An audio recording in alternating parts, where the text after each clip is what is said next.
Well, hello, sunshine. We're getting a little bit farther along on getting this G366 Holzfforma clone saw together.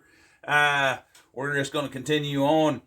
I think I'm going to put you up here over me today, getting down to where I'm maneuvering and standing up a lot. So I'm going to put you right over me looking down, see if we can't get a bit better view, and we're going to continue putting all this together. Now, there's going to be a playlist of putting this saw together because I ain't looked at the instructions, but I don't guess there's any instructions putting this saw together, so I'm trying to help you out a little bit. Let's move you up here and continue on. One of the next things we're going to do, we're going to get this mount on. It's going to go right in. It's going to go right in there, and it gets held on the side here by these two screws. There's only two of these smaller diameter screws that are longer. There was about 6 or 8 of them that was shorter, and they went, well, I guess we've already talked about where they went, all except for one of them. I forgot to tell you where it went when I was putting it together, and it goes right here that holds this this brake band. It's got a pin there. And I knew I'd forget to tell you, and I did. It goes right here. That's one of the shorter, smaller diameter ones. That's the same size as this bolt, that bolt, and that bolt. That's 4 of them. The other 2 were of that short length were for the oil pump. So that makes 1, 2, 3, 4. There were 6 of them, I guess.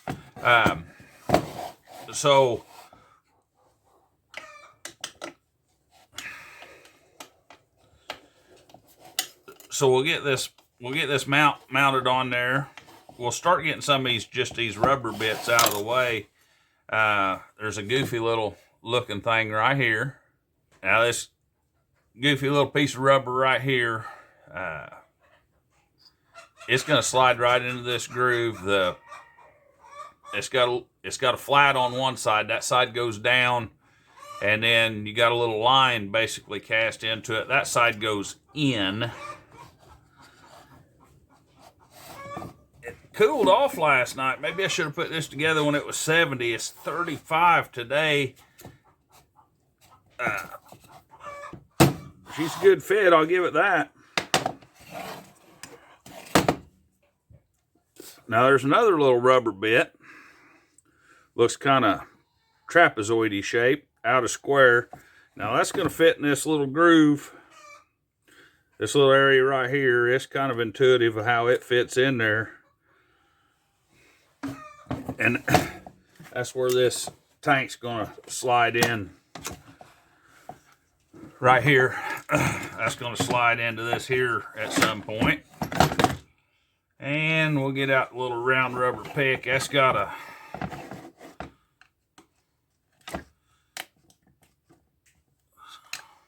kind of work that up in there. It's gotta, it'll pop up through there, and it's got a groove that's down in there. It's going to hold that from popping out. Just work it up in there. Like I say, it's a little cold this morning, and that's seated nice. We got a couple more little rubber bits right here. Oh, kind of got a point on the bottom,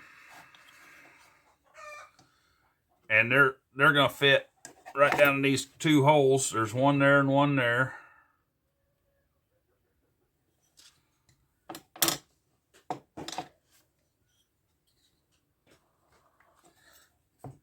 And you can just mash them down in there. Hell, they're not going too bad even in this cold weather. We're just above freezing. Now, I personally think right now would be a good time to put on the impulse line while we can get to that barb easy. And it's just a little short piece of hose. And I guess I should have put that up there. There's a little barb right here that fits on. Next thing we'll do is put on our boot, intake boot. Now, there's usually a casting line and a little nib on there. And I put those to where they go you want that casting line and that nub to go straight up and down vertical. And the reason that'll be important is this here is going to have to line up in our carburetor, or to our carburetor and on our handle here after a bit. There's a little package of parts that have a clamp and some carburetor parts we'll need later, but the clamp we need right now.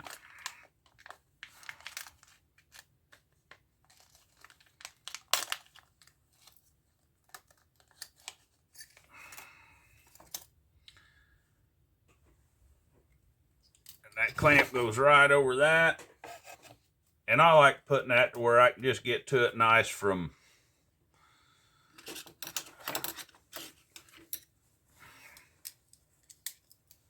underneath here. Little screwdriver. Oh, that's Phillips. Get my glasses on so I can see. There. Now that's on there. I think we're about ready to put this tank on there. Got a couple considerations here, and I'm not sure exactly, I'll be honest with you, I'm not sure exactly how we're going to do this. I'm down to grommets. This kill wire system's going to come right through here and hook up to a ground there and that deal. That's the grommet right there. It's kind of barrel shaped and ridged up. There's a lot of stuff going on here at once on this and here. We're going to have to get this fed through here. We're going to have to get these wires fed through here. And we can't forget to hook up our impulse right here. So we got a lot of stuff going on. But it's not terrible. We'll feed these wires through that hole that goes into the side. We'll get them started good so we can fish them as we get this thing put together. All right, we'll come back in. We'll get that headed back in the right direction there.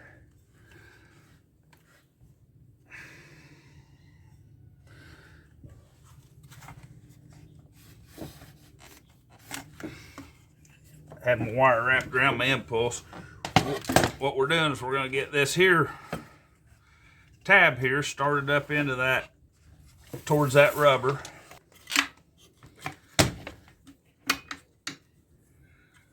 And I had to hold my mouth just right there a couple times to get it in there. But we're in that notch. I had to feed that mount there and this mount here and everything in the bottom end all at once. So we pretty well got that done. We're pretty well in there. Now, you can see that boot's not in there just right yet, and neither is this impulse line. If you can see it right there, that impulse line has to go on there. And there just ain't a whole lot of room in there, but I think we'll get in there a set of forceps, get a hold on that, and we'll get that shoved up on there, I hope. Don't want to pinch a hole in it. It's about like holding a little baby bunny. You got to hold him hard enough so he don't get away, but not so hard enough you squeeze his guts out. It'd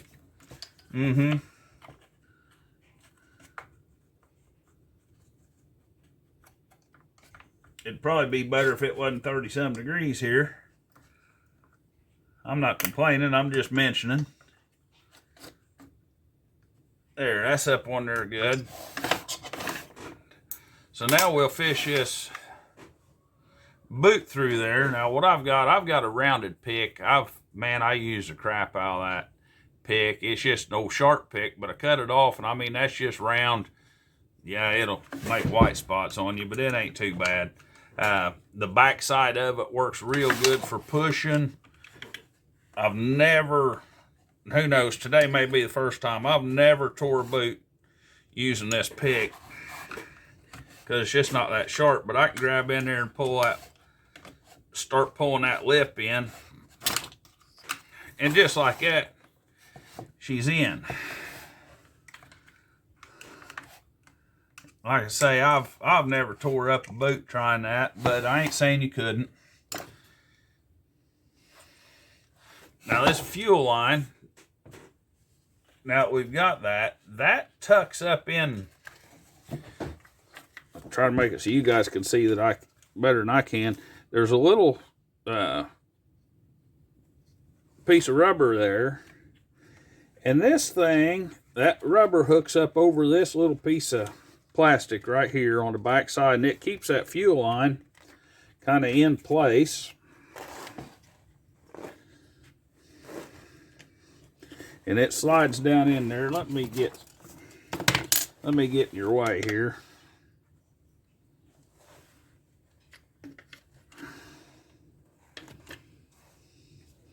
See, it's got a flat on the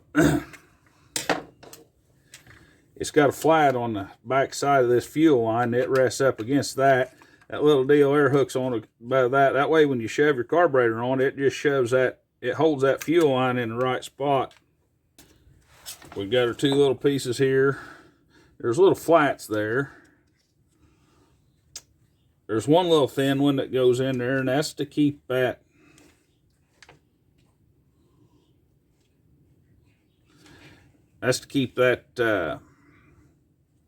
hole from collapsing. Then there's a little thin metal one that goes over the outside of that, and that's to keep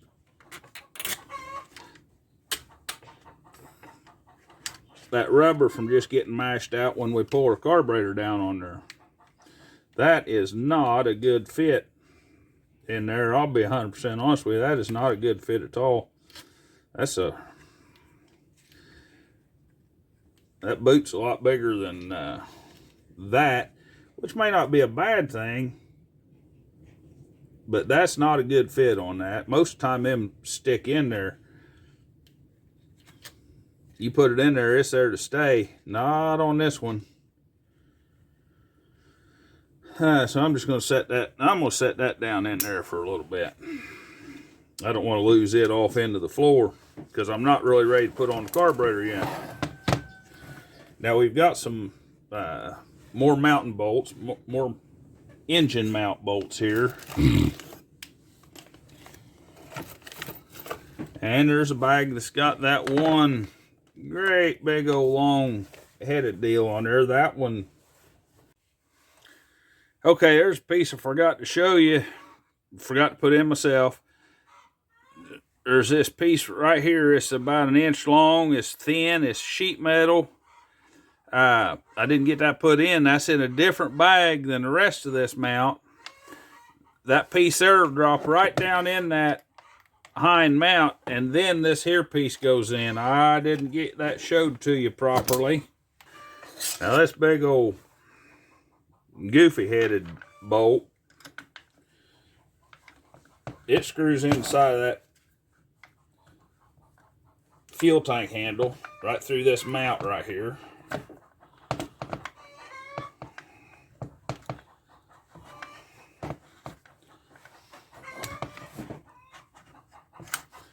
There we go.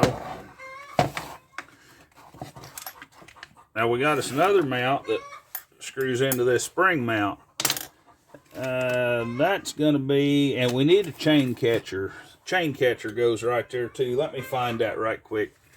And that's going to get held on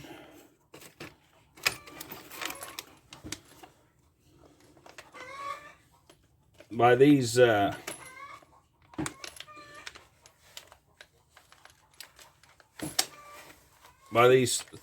screws with the rough thread on them.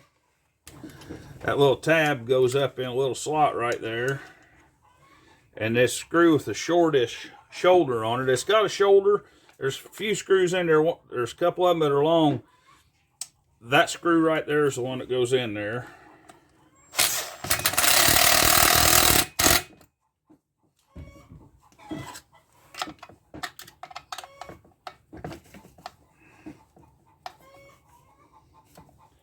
All right.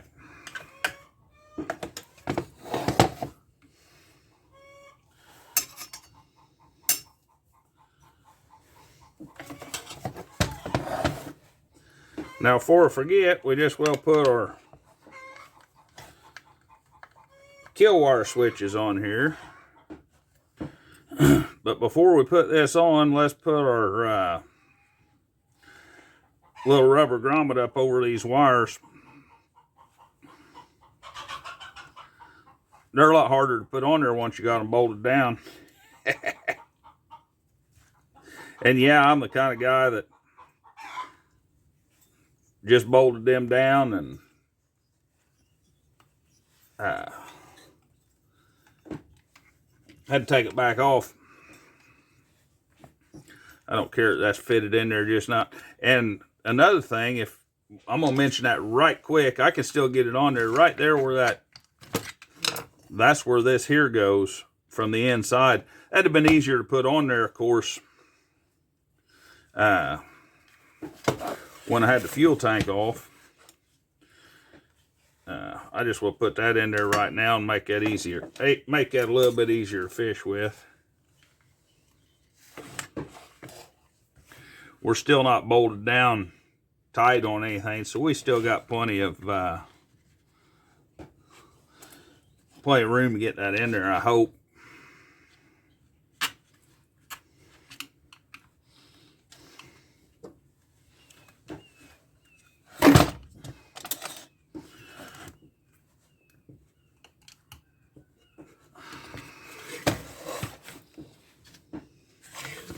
Yeah, we're gonna get that in there. But that'd have sure been easier if I'd have put that in there. So if you're watching this, hopefully we didn't get too far ahead of you to where you got to take your saw back apart. Hopefully you watched it and got an idea where you was doing.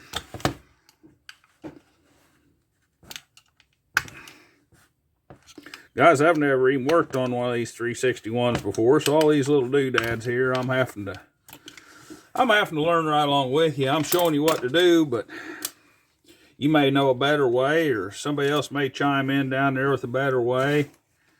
And that's fine. Because I'm not so full of myself that think my way's the only way. I'm just trying to maybe help somebody out.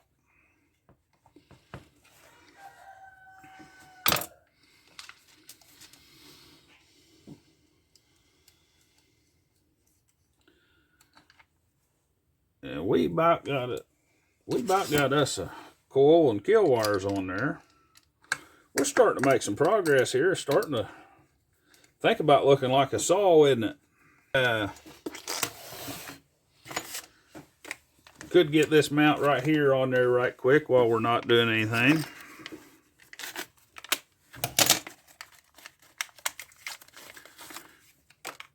There's that handlebar Antivibe mount. It goes right there. And see if I can find the screw that holds it. It's a short one.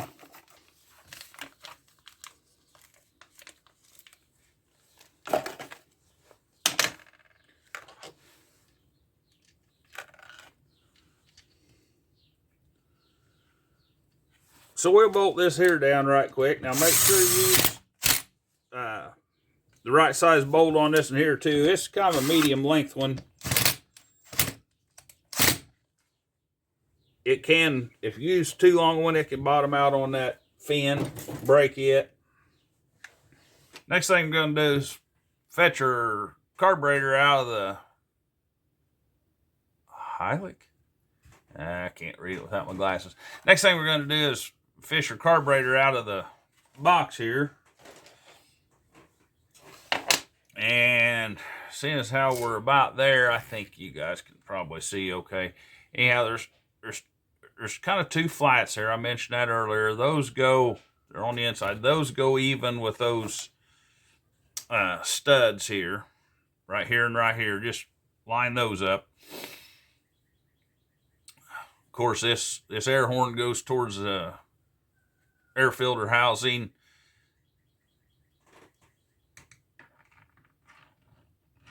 And we got to line that right up with that fuel line and push that in and make sure that fuel line gets in there good. I think we can actually pull that fuel line out just a little bit. And that's why I was saying I don't necessarily seat that in there that deep because I want it pulled forward and on that fuel line good.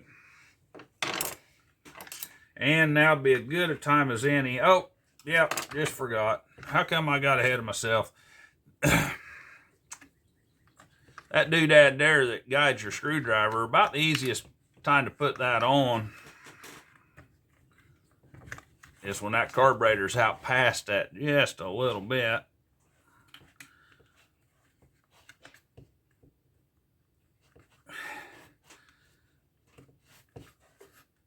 And slide it and that carburetor all back in there together.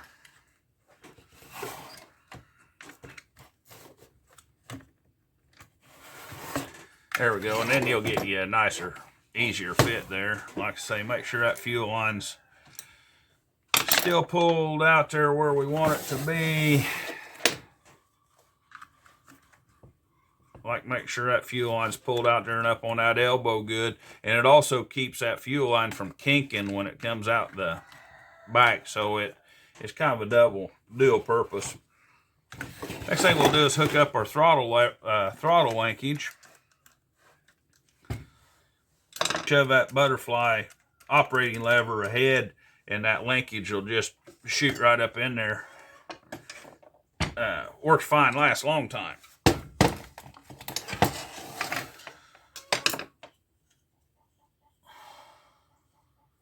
Now, before I forget to tell you about that, there's a little, I gotta find it. There's a little white piece of plastic. Yeah, it's not plastic, it's foam. If you don't know better, you'd think that was packing, and it's not with everything else. That goes right there in the bottom of your air filter housing. So next thing we got to do is we got to get our air filter housing on there. We got to get it found, don't we? All right, filter housing is what they call that. We got to get it fetched out of the, oh, smell that, that good old Wuhan business right there. All right, we got us another little rubber bit that needs to go on there.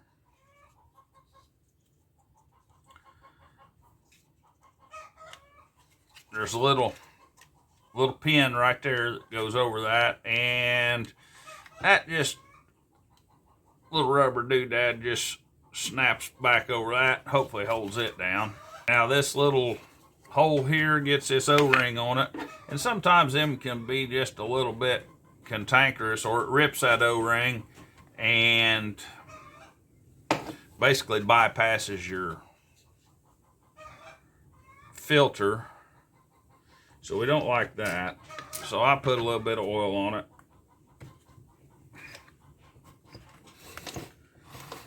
And get that snapped down on there good. And then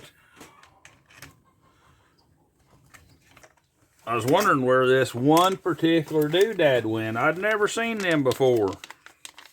Didn't know where it went. I know where it goes now.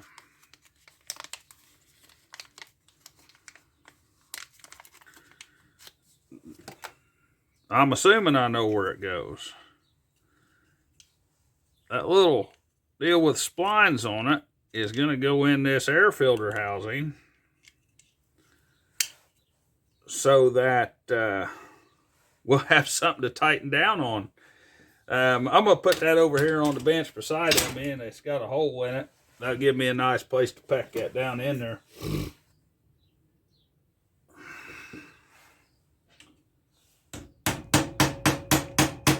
And then we put us our air filter horn on there, and then we start hunting screws. There they are.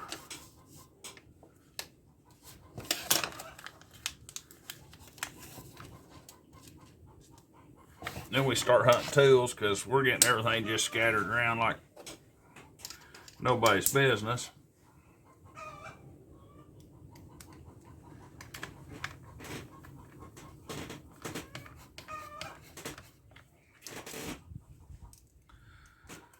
And we snuggle that up right quick. Next thing we can do is put our air filtration doodad on there. Yeah. Well, I think that's going to be about enough for this video, guys. So, probably get her together next time and get it on, get it started up, I hope, if I've done anything worth a hoot. Appreciate it, guys. Come back. We'll looks like we're going to have another, and looks like we're going to have some more to do on it yet. We ain't done yet. But we're coming along. Starting to look like a saw. Appreciate it, guys.